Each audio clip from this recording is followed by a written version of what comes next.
He's an evolutionary biologist turned celebrity atheist. He's sold millions of books since he published The Selfish Gene in 1976, and his last big hit was The God Delusion, which came out in 2004. But after all that best-selling success, do people buy into his brand of anti-religious belief? Do they agree with him that religion amounts to a pernicious virus? To find out, I've come to St Paul's Cathedral to survey a random flock. Well, I can see where he's coming from, but however, I think that religion, although it does have some bits that I think it could lose, it gives people a purpose to keep going. And I think now, if we look at what's happening particularly in the Middle East now, a lot of it is religion bound, and I'm afraid I was brought up as a Catholic, but I'm afraid I've got very little time for that as well now. You're thoroughly lapsed. I have pretty thoroughly lapsed, yes. Do you believe in God? Yeah. Enough to go to one of these places every once in a while? Well, every once in a while, but I wouldn't say I was a Christian. What would you say you were? Festive at Christmas. Okay. He still wouldn't like you. Fanatical religion is a virus, potentially, but religion in itself has a lot of good things about it. Such as? Believing there's a greater purpose, life after death, those kind of things that make us feel warm and fuzzy inside. But what if it's a load of rubbish? No one can prove that. Do you have faith yourself? Is there someone upstairs? Yes.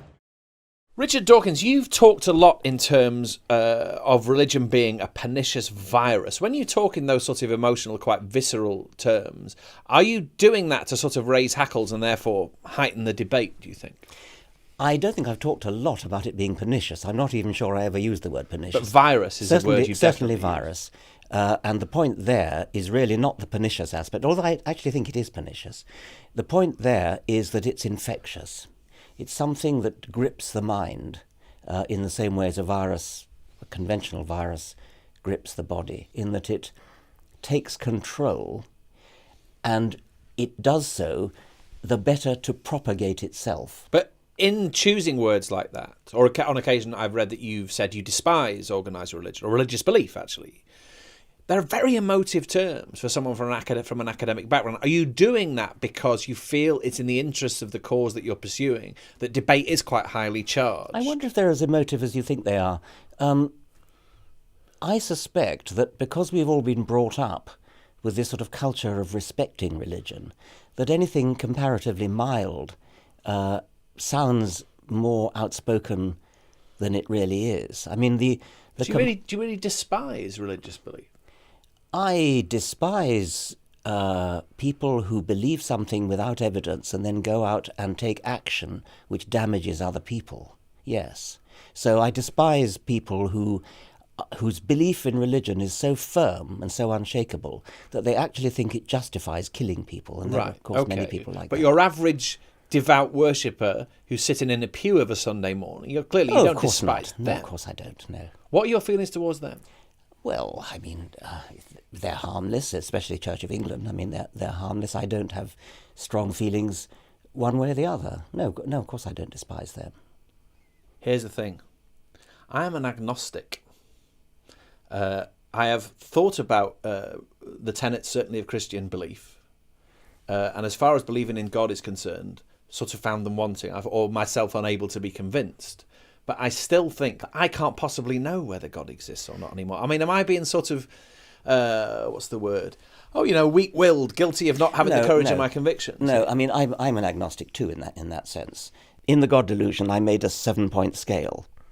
1 was total conviction that there is a God, and 7 is total conviction that there isn't. And I put myself as a 6. Okay, so that's kind of agnostic, but veering towards atheist. And I would be a 6 with respect to fairies and pixies and werewolves and things like that. But there are people who will say, because they're agnostic, that puts them absolutely right in the middle. The probability of there being a God and there not being a God is exactly 50-50. And that, I think, is the wrong sort of agnostic to be, because I think you can sort of put a probability figure on it. You can say, well, I think a God is very unlikely, but I can't actually disprove it. So I'm not a 7. I'm a 6.5 or something like that. And that's where I would put myself. What about the fact that religion, in terms of its institutional influence, persists? How much does that irritate you? Or it's weird exercise that those countries that have sort of the trappings of theocracy remaining, like Britain, because we have bishops in the House of Lords, and we have lots and lots of faith schools, and we have the Queen is the head of the Church of England. It's an odd thing that those countries, like Britain, like the Scandinavian countries, which have an established church, seem to be the least religious. And a country like America, which has written into its constitution the separation between church and state, a wall of separation, as Jefferson called it, is one of the most religious countries, the most religious country in the Western world. So there's an odd negative correlation with what you might naively expect. How do you explain that, do you think?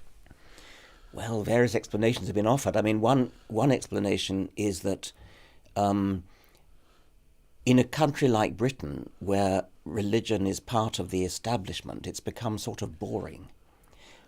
Whereas in America, where there's the wall of separation, religion has become free enterprise.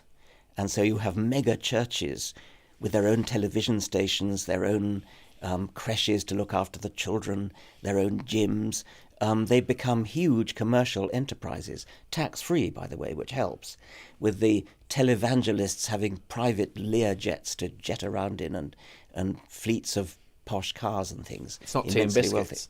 It's a very, very big business, religion in America, whereas in Britain it's become sort of boring and people don't really take it very seriously one way or the other. Politics is very reluctant to go anywhere near this. I mean, in terms of the solutions to some of what you're talking about, the only place we can look is to politics. The state has to act. Perhaps things have to be legislated for. And yet, I mean, there was a hell of a fuss when Ed Miliband recently said he was an atheist. There's a sort of, it goes back to what you said before, I think, about not offending religious sensibilities. Yes. There's a sort of twitchiness about religion I think that's still. True. Yeah, I think that is And then true. I suppose my question, given the amount of energy you expend on this issue, how are you aim to get over that? Because it does stand in the way Yes. of society achieving the sort of shape that someone like you would like it to achieve. Yes, and my colleague Dan Dennett coined the phrase belief in belief. Lots and lots of people are not religious themselves, but they've got a vague idea it's a good thing that other people are. It's very patronising and condescending, by the way. It's sort of the attitude, well, you and I, of course, are too intelligent to be religious, but the common people need it. And there are a lot of people who actually think that. A lot of people think that we need religion in order to be moral. There are a lot of people who think that if you took religion away, people would start, rushing around, smashing shop windows and robbing and raping and things like that.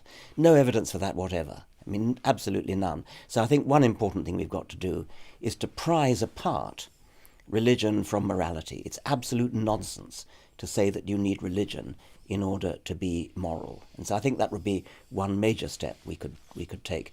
You don't need to send your child to a faith school in order to instill in that child a sense of morality, a sense of good citizenship.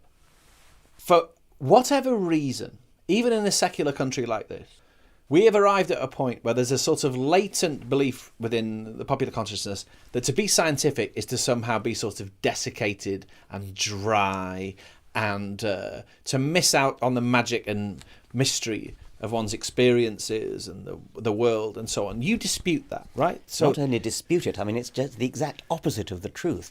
Science is wonderful. Science is amazing. The fact that you could understand why you exist, who could not be turned on, who could not be excited by that? Who would ever want to live in a world where you live your life, you go to work, you go to the office, whatever it is, you go to the football match, and this goes on year after year, and then you die, and you don't have any understanding of why you were there in the first place. That's desiccated, that's dry. What is not dry and desiccated is coming into the world, as it were, awakening in the world, and awakening in the fullest sense of seeing the universe, seeing the stars, seeing down a microscope, seeing what's inside every single cell, seeing what's inside the brain, and marvelling at this wonderful gift of life that we have, albeit temporarily, marvelling at this gift of understanding why we exist and rejoicing in it for as long as we do exist. Richard Dawkins, thank you very much.